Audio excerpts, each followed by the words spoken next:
Assalamualaikum warahmatullahi wabarakatuh. Perkenalkan, nama saya Reza Legusdi.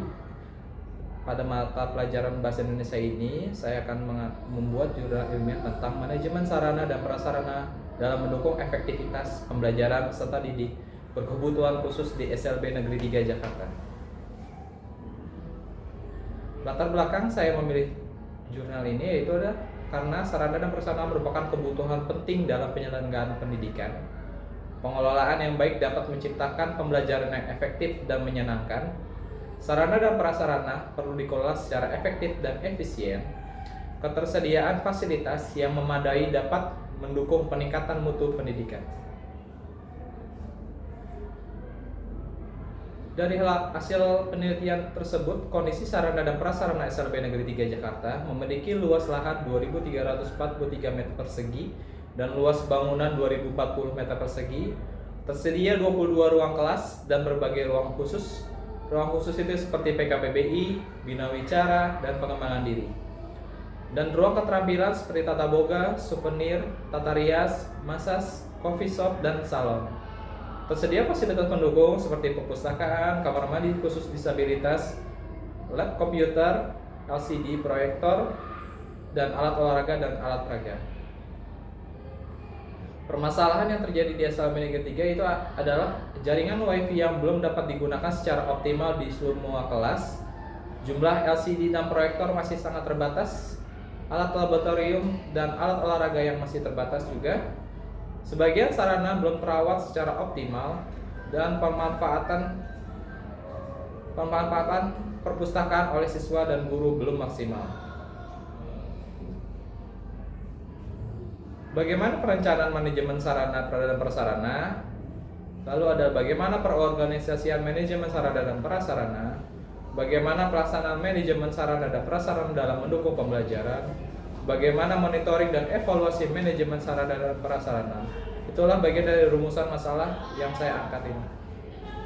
Tujuan penelitian menganalisis dan mendeskripsikan manajemen sarana dan prasarana, mengetahui proses perencanaan sarana dan prasarana, mengetahui proses perorganisasian, mengetahui pelaksanaan pemanfaatan sarana dan prasarana, mengetahui monitoring dan evaluasi, mengkaji kontribusinya terhadap proses pembelajaran di SLB Negeri 3 Jakarta.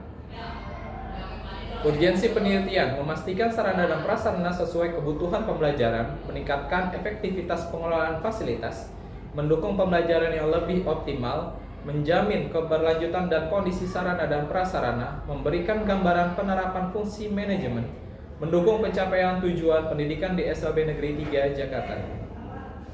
Metode penelitian yang saya ambil yaitu pendekatan deskriptif kualitatif yang berlokasi di SLB Negeri 3 Jakarta, teknik pengumpulan data, studi literatur, observasi, wawancara, dokumentasi. Analisis data dilakukan secara kualitatif dan menekankan makna hasil penelitian. Hasil perencanaan dilakukan berdasarkan identifikasi kebutuhan, melibatkan kepala sekolah, wakil kepala sekolah, dan guru, dilakukan melalui rapat bersama, membahas kebutuhan sarana dan prasarana tahun berjalan dan tahun berikutnya. Penyusunan anggaran dilakukan melalui RKS, perencanaan menggunakan skala prioritas sesuai kebutuhan sekolah. Hasil perorganisasian dipimpin oleh kepala sekolah dan koordinator Sarpras, yaitu adalah wakil kepala sekolah bidang sarana dan prasarana. Koordinator Sarpras mengelola kebutuhan sarana dan prasarana. Koordinator melaporkan hasil pengelolaan kepada kepala sekolah. Guru ikut bertanggung jawab dalam pengelolaan fasilitas. Pembagian tanggung jawab membuat pengelolaan yang lebih tertib. Dan juga ada hasil dari digitalisasi, yaitu pendataan sarana dan prasarana mulai dilakukan secara digital menggunakan sistem dari Dinas Pendidikan dan sistem yang dikembangkan oleh operator sekolah. Salah satunya adalah Sierra dan GP Network. Digitalisasi membantu pemantauan fasilitas seperti pendataan barang, mengetahui penggunaan fasilitas, mengetahui pihak yang bertanggung jawab atas barang tersebut. Hasil pelaksanaan, sarana dan prasarana digunakan sesuai fungsi. Guru memanfaatkan fasilitas dalam proses pembelajaran. LCD dan proyektor digunakan dalam pembelajaran. Ruang khusus seperti Bina Wicara, pengembangan diri, dan PKPBI dimanfaatkan dengan sesuai aturannya.